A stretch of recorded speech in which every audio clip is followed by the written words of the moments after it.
வாடகை வீட்டில் இருக்கிற எல்லாருக்குமே தெரியும், சொந்தமாக மரம் வளர்க்கவோ இல்லை நமக்கு பிடிச்ச விஷயங்கள் நாய் வளர்க்குறது, பெட்ஸ் வளர்க்குறதெல்லாம் முடியவே முடியாது. ஹவுஸ் ஓனர்ஸ்லாம் வந்து 1008 கேள்வி கேட்பாங்க. ஆக்சுவலி நான் இந்த வீட்டுக்கு வந்து இப்போ செகண்ட் இயர் ஓடிட்டுருக்கு. இந்த வீட்டு தோட்டத்தில் மாமரம் இருந்துச்சு. ஆனால் போன வருஷம் வந்து ஹவுஸ் ஓனர் வந்து அவரும் பறிக்கலை, எங்களையும் வந்து பறிச்சிக்க சொல்லவே இல்லை. இத்தனைக்கும் அவர் வந்து பார்த்துட்டு போனார். நான் பறிச்சிக்கிறேன்னு சொன்னார். ஆனால் அவர் மாங்காய் விழுந்தது, அது பழுத்து தானாகவே எல்லாம் கீழே விழுந்து போன வருஷம் வேஸ்ட்டாகவே போச்சு. ஸோ இந்த வருஷம் நானும் பக்கத்து வீட்டுக்காரங்களும் 2 வீடு இருக்குது. ஸோ இந்த வருஷம் நானும் பக்கத்து வீட்டுக்காரங்களும் என்ன பண்ணிட்டோம், அவர் வந்து இந்த வருஷமும் ஒன்றும் சொல்லவே இல்லை. ஸோ போன வருஷம் மாதிரி எல்லாம் வேஸ்ட் ஆகிடும் அப்படின்னு சொல்லிட்டு அவங்க வீட்டு சைடு இந்த தடுப்பு இருக்குது இல்லைங்களா, அது வந்து அவங்க வீட்டு சைடு, இது எங்கள் வீட்டு சைடு. அவங்க வீட்டு சைடு காய்க்கிறதெல்லாம் அவங்க பறிச்சுக்கிட்டாங்க. நாங்கள் எங்கள் வீட்டு சைடில் இருக்கிறதெல்லாம் பறித்து இந்த மாங்காவை எவ்வளோ மாங்காவும் என்ன பண்ணுறதுன்னு ஒன்றும் தெரியல. ஸோ சரி வத்தலை ஆக்கிடுவோம் அப்படின்னு சொல்லி முடிவு பண்ணேன். யூஸ்வலாக உப்பு போட்டு பதம் பண்ணி வைப்போம் இல்லைங்களா, அது எனக்கும் பிடிக்காது, எங்கள் ஃபேமிலியில் யாருக்குமே பிடிக்காது.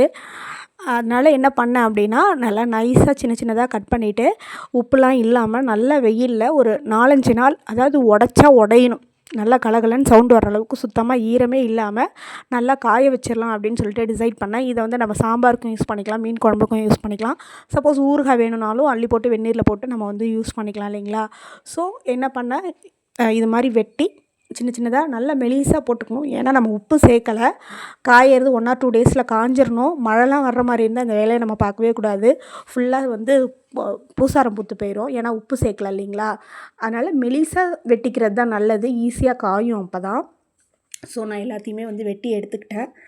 எங்கள் அம்மாலாம் எப்படி பண்ணுவாங்கன்னா, அடமாங்கன்னு ஒன்று பண்ணி வைப்பாங்க. அதாவது 2 பக்கமே கன்னத்தை அப்படியே வெட்டிட்டு ஃபுல்லாக வெட்ட மாட்டாங்க, கொஞ்சம் கேப் விட்டுருவாங்க. அது உள்ளார உப்பு அள்ளி வச்சு முழு மாங்காவாகவே வெயிலில் காய வச்சு எடுத்து நல்லா சாஃப்டாக வந்துடும், உப்பாக இருக்கும். அதை நான் வெறும் வாயிலையும் சாப்பிட மாட்டேன். ஒவ்வொருத்தவங்களுக்கும் ஒன்று பிடிக்கும் ஓகேங்களா. எனக்கு வந்து பச்சை மாங்காய் சாப்பிட்ற அளவுக்கு இல்லை மாம்பழம் சாப்பிட்ற அளவுக்கு நான் வந்து அந்த அடமாங்காவை சாப்பிடவே மாட்டேன். குழம்புல போட்டாலும் எனக்கு பிடிக்கும், மீன் குழம்பு சாம்பார்லாம் போட்டாலும் எனக்கு பிடிக்கும். ஆனால் அந்த உப்பு போட்டு ப்ரிசர்வ் பண்ணுறது வந்து எனக்கு பிடிக்கவே பிடிக்காது. ஸோ என்ன மாதிரி யாராவது இருக்கீங்க அப்படின்னா, இல்லை வருஷம் ஃபுல்லாக நம்ம மாங்காவுக்கு என்ன பண்ணுறதுன்னு யோசிக்கிறீங்கன்னா, கண்டிப்பாக வந்து இந்த மெத்தடை ட்ரை பண்ணுங்கள். சூப்பராக இருந்துச்சு. நான் செஞ்சு பார்த்துட்டு நல்லா சக்ஸஸாக ஆகும் தான் நான் உங்களுக்கு அதை வீடியோவாகவே எடுத்து போடுறேன். ஆக்சுவலி ஃபஸ்ட் ரவுண்ட் ஒன்று வந்து நான் பண்ணிட்டேன், அதை நான் வீடியோவாக அப்லோட் பண்ணவே இல்லை. இது நல்லா இருக்குது, சரி உங்களுக்கும் தெரிஞ்சால் யூஸாக இருக்குங்கிறதுக்காக செகண்ட் டைம் மாங்காய் பறித்து இப்போ நான் வந்து இதை வீடியோவாக எடுத்திருக்கேன். ஸோ மாமரம் யார் யார் வீட்டிலலாம் இருக்கோ இந்த மெத்தடை ஃபாலோ பண்ணி நீங்கள் நல்லா காய வச்சு வத்தலை அள்ளி வச்சுக்கோங்க. என் பையன் காஞ்சதையே வந்து அப்படி விரும்பி சாப்பிட்டான். என் பெரிய பையனும் சரி, என் சின்ன பையனும் சரி, நல்லா காய வச்ச உடனே வத்தல் மாதிரி இருந்தது, நல்லா அள்ளி சாப்பிட்டானுங்க.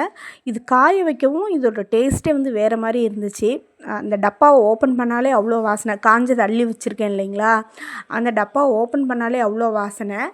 நல்லா நான் இப்போ என்ன பண்ணிட்டேன்னா, நைட்டே அரிஞ்சிட்டேன். ஏன்னா காலையில் சூரிய வெளிச்சம் கிளம்பவுமே கொண்டு போய் போட்டுருவோம் அப்படின்றதுக்காக ராத்திரியே வெட்டி நான் நிழலில் உணர்த்திட்டேன். நல்லா மெலிசாக வந்து உணர்த்தி வச்சுட்டேன்.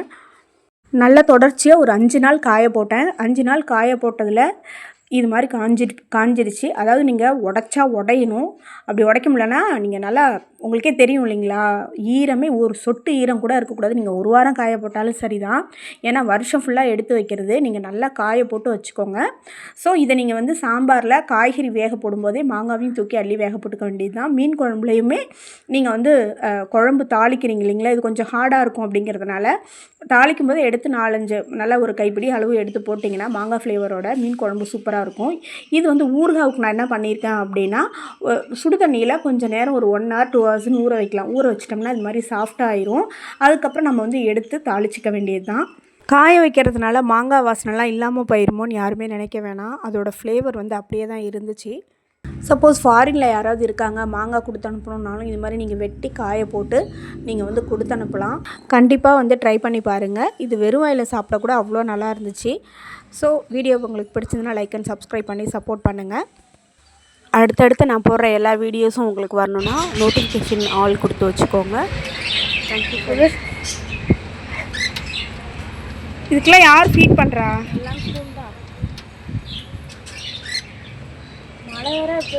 உங்கள் ஹெச்எம் சாரோட இன்ட்ரெஸ்ட் அதெல்லாம்.